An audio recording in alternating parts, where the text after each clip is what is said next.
বন্ধুরা, আজকে আমার ভিডিওর বিষয়বস্তু হলো জৈব পদ্ধতিতে পেঁপে গাছের সম্পূর্ণ পরিচর্যা এবং কোন পদ্ধতিতে চারা বসালে পুরুষ ফুলের বদলে স্ত্রী ফুল হবে সেটাও আমি দেখাবো। আর রাসায়নিক সারমুক্ত সবজির ফলনের বৃদ্ধিটাও আমি দেখাবো। তার জন্যই তো আমার পুরো ভিডিওটা দেখতে হবে। একটুকু স্কিপ করে চলে গেলেই তাহলে অনেক কিছু মিস করে যাবে। নমস্কার বন্ধুরা, কেমন আছো সবাই? আমি খেয়া আর আমার পুরো ভিডিওটি দেখার জন্য স্বাগত। আজকে আমি দেখাবো একটি পেঁপে গাছের ফলন বৃদ্ধির জন্য কি কি ব্যবহার করতে হয় পুরো রাসায়নিক সারবিহীন টাটকা সবজির ফলন। এই দেখো বন্ধুরা, একটি গাছের মধ্যে কত পেঁপে হয়েছে, আর এই পেঁপের ফলনের জন্য আমাকে 1 টাকাও খরচ হয়নি। আর কিভাবে এত বড় বড় পেঁপে হয়েছে সেটাও আমি দেখাবো। আর এই ধরনের পেঁপে গাছ আমার শুধু একটি নেই, 4 থেকে 5টি পেঁপে গাছ আছে। তোমাদের তো দেখিয়ে দিচ্ছি গাছের মধ্যে কত পেঁপে হয়েছে।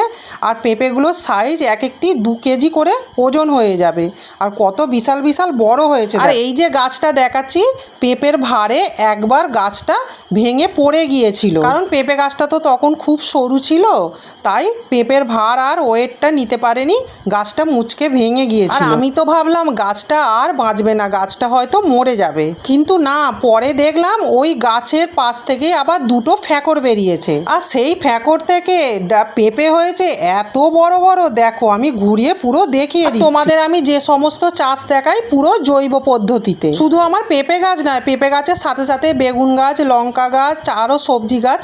আর এই সমস্ত চাষ আমি 1 টাকাও খরচ না করে পুরো জৈব পদ্ধতিতেই আমি চাষ করি। আর তোমাদের তো আমি বলেই দিয়েছি কিভাবে পেঁপে চারা বসালে পুরুষ ফুলের বদলে স্ত্রী ফুল হবে, সেটা আমি পুরোটাই দেখাবো। আর তার জন্যই তো আমার পুরো ভিডিওটি দেখতে হবে। আর তোমরা তো সবাই জানো বন্ধুরা, পেঁপে গাছ 6 মাসের ভিতরেই ফল দিতে শুরু করে দেয়। আর এই সমস্ত পেঁপে গাছ আমি একটি নির্দিষ্ট কোনো জায়গায় বসাইনি, বাড়ির আনাচে কানাচে যেখানেই অল্প জায়গা পেয়েছি সেখানেই আমি গাছটি বসিয়ে দিয়েছি। তোমরা হয়তো দেখে ভাবছো এই পেঁপে গাছগুলোর মধ্যে আমি অনেক কিছু পরিচর্যা করেছি বা অনেক কিছু সার প্রয়োগ করেছি। না বন্ধুরা, সেরকম কোনো পরিচর্যা করতেই লাগেনি। আমি যে পদ্ধতিতে গাছ বসাচ্ছি সেই পদ্ধতিতে গাছ বসালে কখনোই পুরুষ ফুল হবে না, প্রত্যেকটা গাছেই স্ত্রী ফুল হবে। আর তোমাদের তো দেখিয়ে দিচ্ছি আমার পেঁপে গাছটি কিরম জায়গায় বসানো আছে।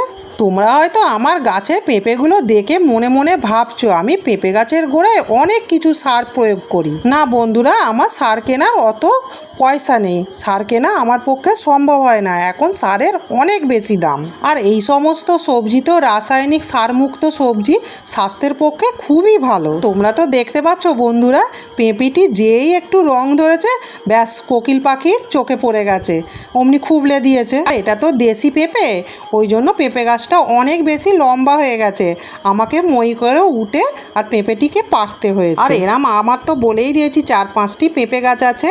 আর দেখো কি বিশাল বড় বড় পেঁপে হয়েছে বলো। এই নিয়মে পেঁপে গাছ বসালে কখনো পুরুষ ফুল হবে না, সব সময় স্ত্রী ফুল হতেই থাকবে।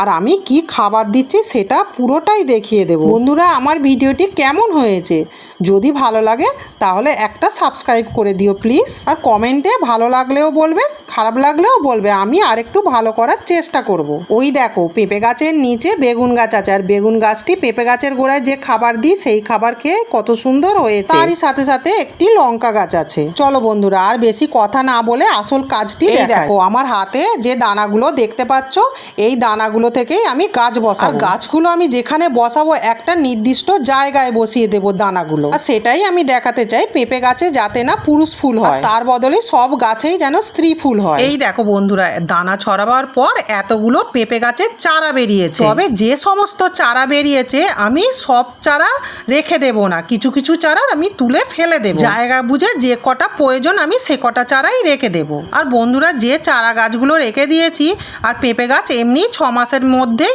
ফুল ফুটে যায়, আর তখনই আমরা দেখে নিতে পারবো কোন গাছে পুরুষ ফুল ফুটছে বা কোন গাছে স্ত্রী ফুল। আর যে সমস্ত চারা গাছগুলোতে স্ত্রী ফুল ফুটছে সেই সমস্ত চারা গাছগুলো রেখে দেব, আর বাকি চারাগুলো আমি তুলে ফেলে দেব।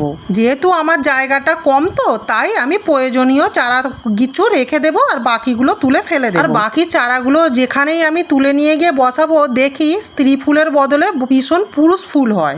অনেক কিছু টোটকা ব্যবহার করেও কিছু ফল পাইনি, সেই রেজাল্ট একই। যে সমস্ত বন্ধুরা চাষি বিশেষজ্ঞ তাদের হয়তো চারা গাছ বসিয়ে পুরুষ ফুলের বদলে স্ত্রী ফুল ফোটাতে পারবে। আমরা তো খুব সাধারণভাবে গাছের পরিচর্যা করি, আমাদের রেজাল্ট কিন্তু পুরুষ ফুলই হয়। আমি যে পদ্ধতিতে গাছগুলো বসালাম এতে কিন্তু সব গাছেই স্ত্রী ফুলই হয়, পুরুষ ফুল খুব কমই হয়। আর পেঁপে চাষ করতে গেলে খুব বেশি জায়গা লাগে না, কম জায়গাতেই হয়ে যায়। তাহলে দেখতে পেলে তো বন্ধুরা কোন পদ্ধতিতে গাছ বসালে স্ত্রী ফুল হয়। যদি না বুঝতে পারো শেষে আমি আবার বুঝিয়ে বলে দেবো। চলো বন্ধুরা এবারে দেখাই এই গাছগুলোতে আমি কি খাবার ব্যবহার করি। আর এই খাবার খেয়ে আমার প্রতিটা গাছ ভর্তি সবজি। শুধু পেঁপে গাছে পেঁপে না, বেগুন গাছে বেগুন, লঙ্কা গাছে লঙ্কা, লেবু গাছে লেবু, আর সমস্ত সবজি রাসায়নিক সারমুক্ত সবজি। আর ওই যে খাবারটা বালতি করে নিয়ে এসেছি ওইটা পুরো রান্নাঘরের বজ্র জিনিস। আর এই খাবার প্রত্যেকটা সবজি গাছের গোড়ায় দিলে বাপরে বাম্পার ফলন। তোমরা বিশ্বাস করো বন্ধুরা, এই খাবার দিলে আর কোনো খাবার দিতেই লাগবে না। ছাদ বাগানে টবে একটু খাবার বেশি দিতে হয় ঠিকই, কিন্তু জমির গাছে এই খাবারই যথেষ্ট। চলো বন্ধুরা এবারে দেখাই এই খাবারটির মধ্যে কি কি আছে। এই দেখো, চাল ধোয়া, ডাল ধোয়া, মাছ ধোয়া, জল আছে। আর তারই সাথে সাথে আছে পেঁয়াজের খোসা, রসুনের খোসা, চিংড়ি মাছের খোসা। আর চায়ের গুঁড়োটা ফেলে না দিয়ে এই বালতিতেই আমি ফেলে দিই। আর এই খাবারটা প্রতি সপ্তাহে আমি একদিন করে গাছের গোড়াতে ফেলে দিই। আর এই খাবার থেকে এত সবজি হয় যে ধারণা করা যায়। তাহলে বন্ধুরা দেখলে তো এই খাবারের পিছনে আমার 1 টাকাও খরচ হয়নি, অথচ ফসল ফলেছে এত সুন্দর যে ধারণাই করা যায় না। আর আমার প্রতিটা পেঁপে গাছে পেঁপে ভর্তি হয়ে আছে। গাছগুলো অনেক লম্বা হতে পারে, এগুলো দেশি পেঁপে গাছ তো ওই জন্য অত লম্বা হয়ে যাচ্ছে। আর পেঁপে গাছটা কিরাম জায়গায় বসানো আছে দেখো, পুরো দেয়ালের গা ঘেঁষে বসানো আছে। আর পুরো রাস্তার ধারেই গাছটি বসানো আছে। কি করবো বলো বন্ধুরা, আমার তো সেরম জায়গা নেই, একটু কম জায়গা পেয়েছি তাতেই আমি গাছটিকে বসিয়ে দিয়েছি। কিন্তু ওইরকম কম জায়গার মধ্যেই তো রাসায়নিক সারমুক্ত টাটকা দেশি পেঁপে পাই। তোমরাও বন্ধুরা এইরকম অল্প জায়গা থাকলে চেষ্টা করবে এইরকম গাছ বসাতে, তাহলে দারুণ সবজির ফলন হবে। যখন যেরাম পেঁপে খাওয়ার ইচ্ছা হবে তখন সেইরামই পেঁপে পাওয়া যাবে। আর এরাম গাছ থেকে পাড়া টাটকা সবজি মানে রাসায়নিক সারমুক্ত টাটকা সবজি স্বাস্থ্যের পক্ষে কত ভালো বলো তো বন্ধুরা। যে সমস্ত বন্ধুদের অনেক জায়গা থাকবে তারাও এইভাবে গাছ বসিয়ে দেবে, অনেক গাছ হবে। শুধু পেঁপে খাওয়া নয়, বাজারে বিক্রিও করতে পারা যাবে। আর এই দেখো বন্ধুরা, ওইটা যেমন পাকা পেঁপে পেরেছিলাম আর এইটা কাঁচা পেঁপে। আর কাঁচা পেঁপেগুলো কত বড় বড় হয়েছে বলো। চলো বন্ধুরা আর একবার বুঝতে না পারলে আমি পেঁপে গাছগুলো কিভাবে বসিয়েছি আমি আর একবার বুঝিয়ে বলে দিই। আমি যে ওই দেখালাম যে গাছে পেঁপেটি পেকেছিল সেই গাছের পেঁপের দানাগুলো ফেলে দিইনি। আর ফেলে না দিয়ে একটি নির্দিষ্ট জায়গায় আমি দানাগুলো ছড়িয়ে দিয়েছিলাম। আর সেই দানা থেকে যে গাছগুলো বেরিয়েছিল সেই সমস্ত গাছের মধ্যে কয়েকটি গাছ আমি রেখে দিয়েছিলাম। আর আমার জায়গা বুঝে যে কটা গাছ প্রয়োজন সে কটা গাছে আমি রেখেছিলাম। আর ওই যে বলে দিলাম পেঁপে গাছে ফল ধরে 6 মাসের ভিতরে। আর যখনই পেঁপে গাছের চারাগুলোতে ফুল ফুটতে শুরু করে তখনই তো বোঝা যাবে কোন গাছে স্ত্রী ফুল হচ্ছে বা কোন গাছে পুরুষ ফুল। আর তার মধ্যে স্ত্রী ফুলের গাছগুলো রেখে দেবো আর পুরুষ ফুলের গাছগুলো আমি তুলে ফেলে দেবো। আর তখনই তো আমি ফুল দেখে বুঝে গেলাম কোন গাছের ফুলে পেঁপে হবে আর কোন গাছের ফুলে পেঁপে হবে না। আর যে সমস্ত পেঁপে গাছে স্ত্রী ফুল হয়েছে সেই সমস্ত পেঁপে গাছ রেখে দিলে এখন 5 বছর নিশ্চিন্তে থাকতে পারবো। 5 বছর আমাকে কোনো বাজার থেকে পেঁপে কিনতেই লাগবে না। দেখো বন্ধুরা আমার গাছে কতগুলো পেঁপে হয়েছে বলো। আর সেই গাছের পাকা পেঁপের দানা থেকে আমি কত গাছ করে ফেলেছি দেখো।